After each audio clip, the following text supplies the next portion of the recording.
What happens when you disrespect someone who sacrificed everything for freedom?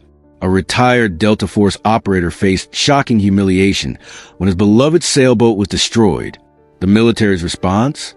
A moment that silenced an entire harbor and changed everything forever. Michael Collins had lived quietly in Eastport Harbor for over 20 years. At 62, the lines on his weathered face told stories he never spoke aloud. Most mornings found him on the water before dawn, his steady hands guiding the sailboat he'd lovingly restored after retiring from military service. In a coastal town increasingly dominated by luxury and tourism, he was a living relic, respected by some, invisible to most. His vessel, Silent Guardian, wasn't much to look at anymore. The once gleaming hull showed its age in every creaking board, but was sturdy, maintained by a man who understood that true strength often lies beneath the surface.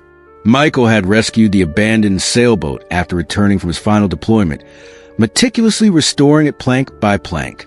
The rhythmic work helped quiet the memories that followed him home from distant battlefields. Few locals knew about his service record. Michael wasn't one to speak of such things. They knew only that he'd been some kind of special forces, and that occasionally his nightmares carried across the water on still evenings when he slept aboard his boat. Eastport had transformed during Michael's decades there. Once a tight community with strong military connections, it now catered to wealthy vacationers and luxury developments. The fishing fleet had dwindled as marinas expanded to accommodate gleaming yachts and pleasure craft. Every morning, Michael raised the American flag on his boat, a ritual performed with the same precision he'd learned decades ago. The flag had accompanied him through his 25 years of service, including classified missions across the Middle East.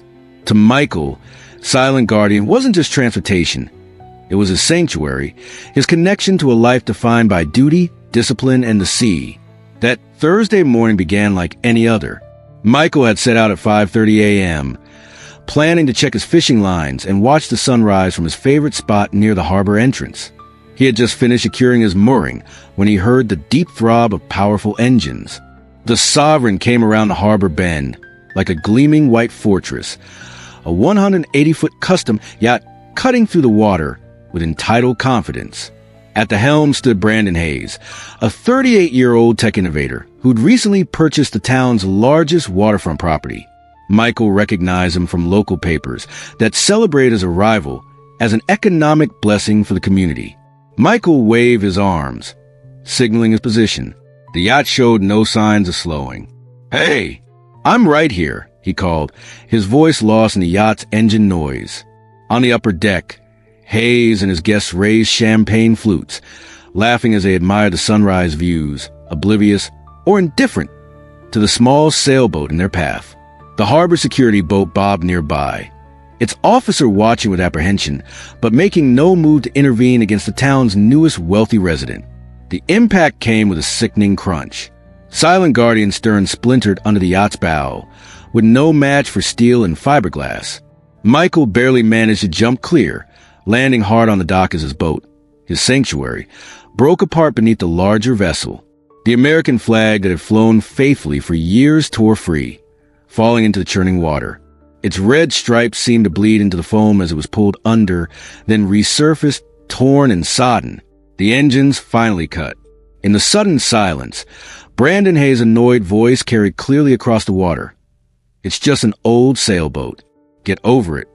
Michael stood slowly, his knee, injured years ago during a classified operation, protesting sharply. Around him, a crowd had gathered. Morning joggers, dock workers, tourists with phones raised. Not one stepped forward to help. The harbor security officer approached reluctantly. "Mr. Collins, I'll need to file a report, but..." He lowered his voice. "Mr. Hayes' vessel has proper registration and right-of-way under maritime regulations." But Michael wasn't listening. He'd spotted his flag drifting away, torn and waterlogged. He limped along the dock until he could reach down and pull it from the water, cradling the dripping fabric against his chest as tenderly as he might have held a fallen comrade. Michael's eyes, when he raised them to the crowd, held neither anger nor accusation. Only a quiet dignity that made onlookers glance away in discomfort. "Nice boat," Hayes called from his deck, sarcasm cutting through the morning air. Maybe it's time to upgrade, old-timer.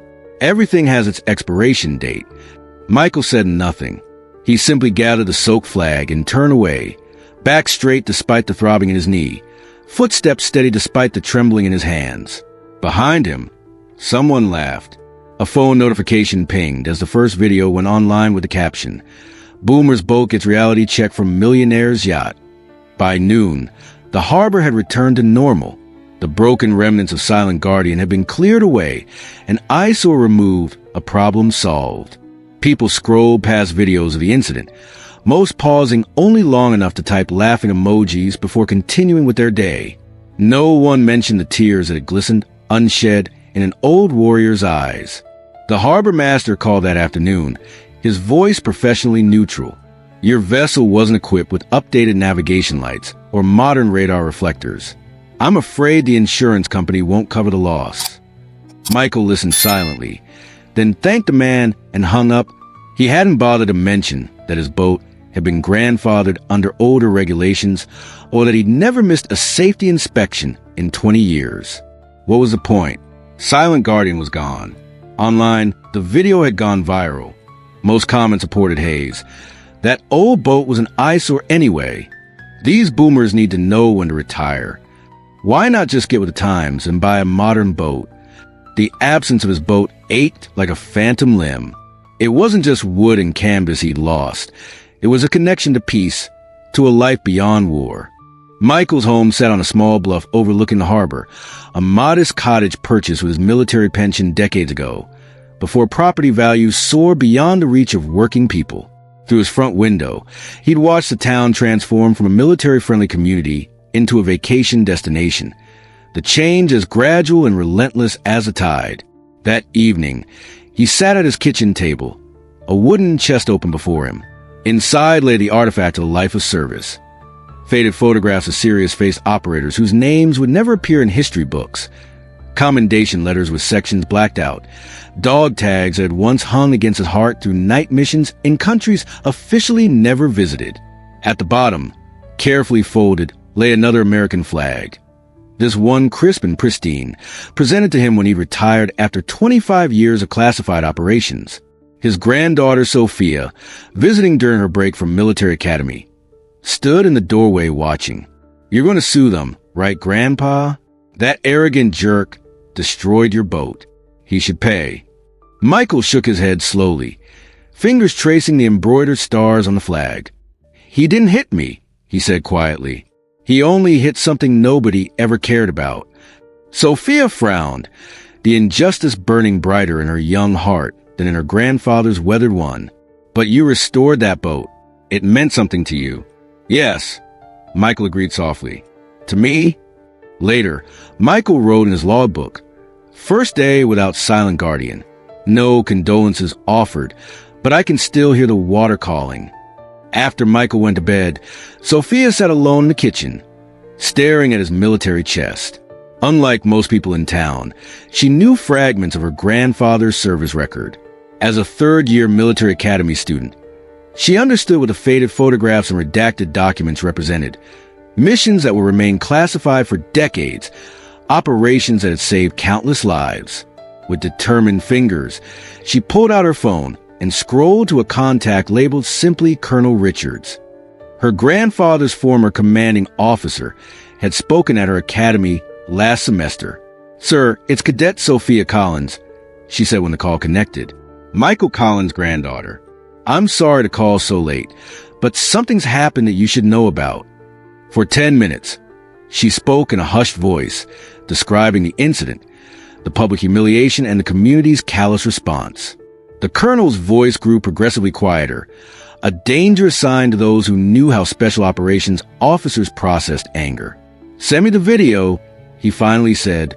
"And Sophia, tell your grandfather nothing. He wouldn't want this." "What are you going to do, sir?" she asked. "Let's just say the Brotherhood never forgets its own," Colonel Richards replied, "even when they think they've been forgotten."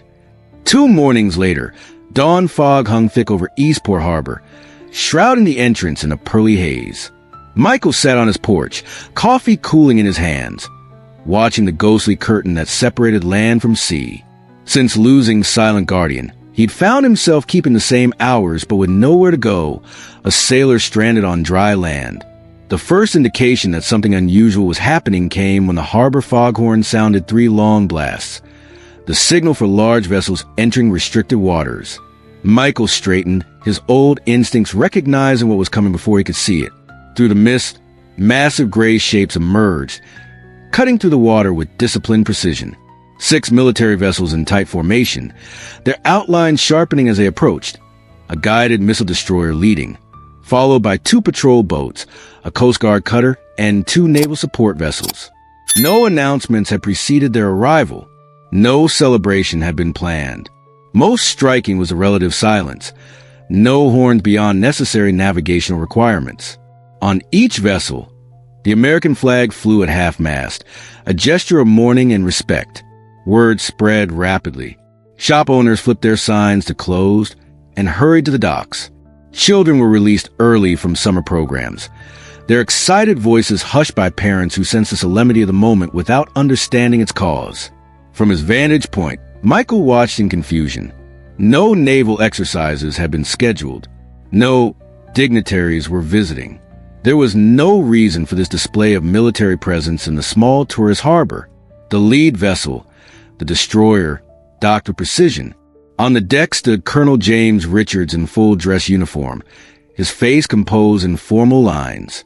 In his gloved hands, he held a perfectly folded American flag, the ceremonial triangle of blue and stars displayed with precision. Michael felt a strange tightening in his chest. He knew that fold, had performed it himself many times over his years of service. It was a fold given to honor the fallen, to recognize sacrifice.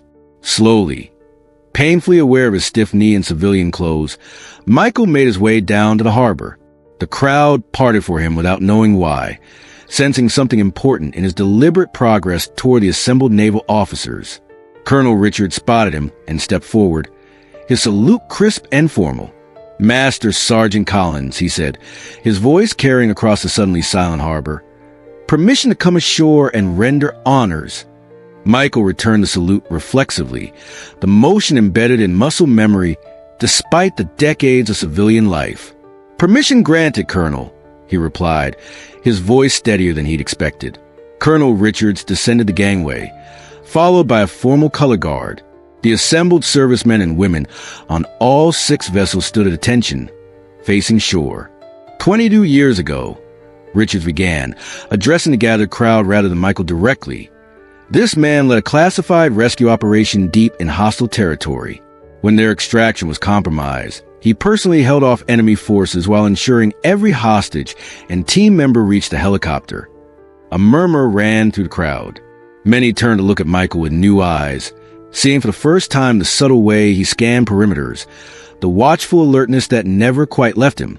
Shot twice and separated from his team, he evaded capture for 3 days before completing his mission. His actions saved 27 civilians and his entire team. The details remain classified, but the valor does not.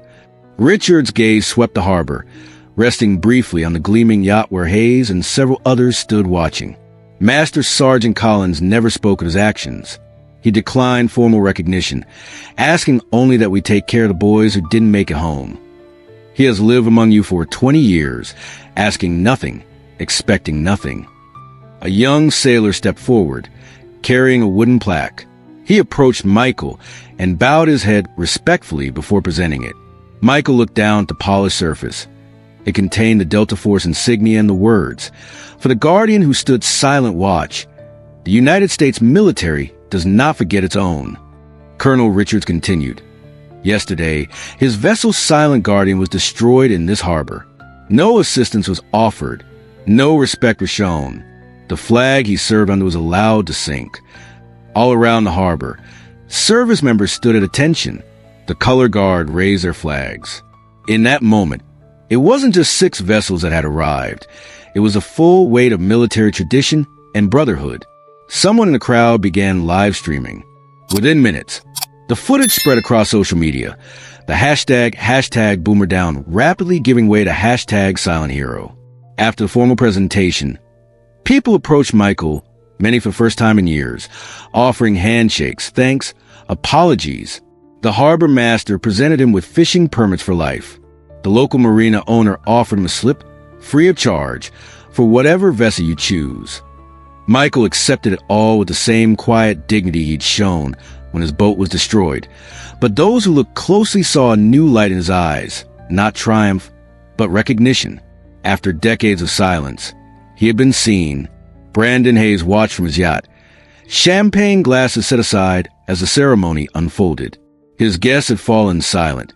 The party atmosphere evaporated. The viral videos now featured comments condemning his behavior, destroyed a hero's boat, and laughed about it. How could no one know who he was? This is what real service looks like. Later that afternoon, as military personnel mingled with townspeople, Colonel Richard spoke privately to Michael. "We heard about what happened from your granddaughter. She contacted the Veterans Association." Richard studied his former soldier. "Why didn't you call us yourself, Mike?" Michael shrugged slightly. "Not your problem, sir. It was just a boat." "No, Collins.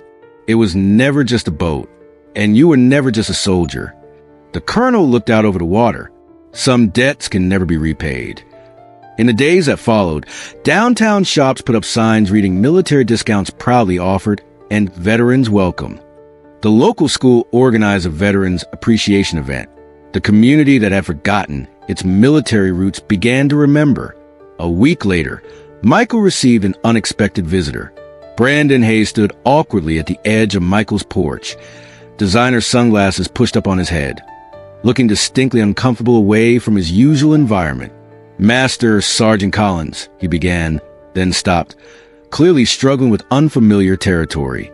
"I came to apologize. My behavior was inexcusable." Michael nodded but said nothing, waiting. Hayes produced an envelope. "I want to make this right. There's a blank check in here. Whatever you think is fair compensation for your boat and for my conduct. Just name the amount." Michael looked at the envelope, but made no move to take it. "Money won't rebuild what was lost." "Then tell me what will," Hayes replied, and for the first time, genuine emotion broke through his practiced charm. "I've been a complete ass, and now I'm all over the internet as the guy who destroyed a hero's boat. Just tell me how to fix this." Michael considered the younger man for a long moment. "There's a spot on the eastern pier," he said finally. "It faces the sunrise. Put a bench there, a good, solid one that will last. Have it carved with 3 words. Sit, remember, serve." Hayes blinked, clearly expecting a more substantial request. "That's it? Just a bench?" "Sometimes," Michael said, looking out over the water. "What people need most is a place to stop and remember what matters." 2 days later, a master woodworker arrived to install a hand-carved teak bench at the precise spot Michael had indicated. The 3 words were inlaid in bronze that would develop a patina with the sea air, but never fade entirely. Hayes himself came to help with the installation, working without complaint despite the blisters forming on his manicured hands. A small lesson in service that didn't escape the notice of watching townspeople. 1 month after the incident, Colonel Richards returned, this time without fanfare, driving a civilian car and wearing casual clothes. He found Michael at his usual spot on the new bench. "The Secretary of the Navy has a proposition for you," Richards said after they'd exchanged greetings. "There's a youth maritime program they're looking to expand, teaching seamanship, navigation, environmental stewardship. They need instructors who understand both the sea and young people." Michael raised an eyebrow. "I'm an old man, Colonel. Not much use to anyone these days." Richards laughed. "Tell that to the kids who followed you around like ducklings when I pulled up. The position's yours if you want it. Part-time, flexible hours, decent stipend." Before Michael could respond, a commotion at the harbor entrance caught their attention. A sailboat was being towed in, newly built but with a distinctly traditional design. On its stern, fresh paint gleamed. Silent Guardian 2. The entire town seemed to have gathered. Sophia stood at the helm, grinning widely. "Surprise, Grandpa," she called. We all pitched in.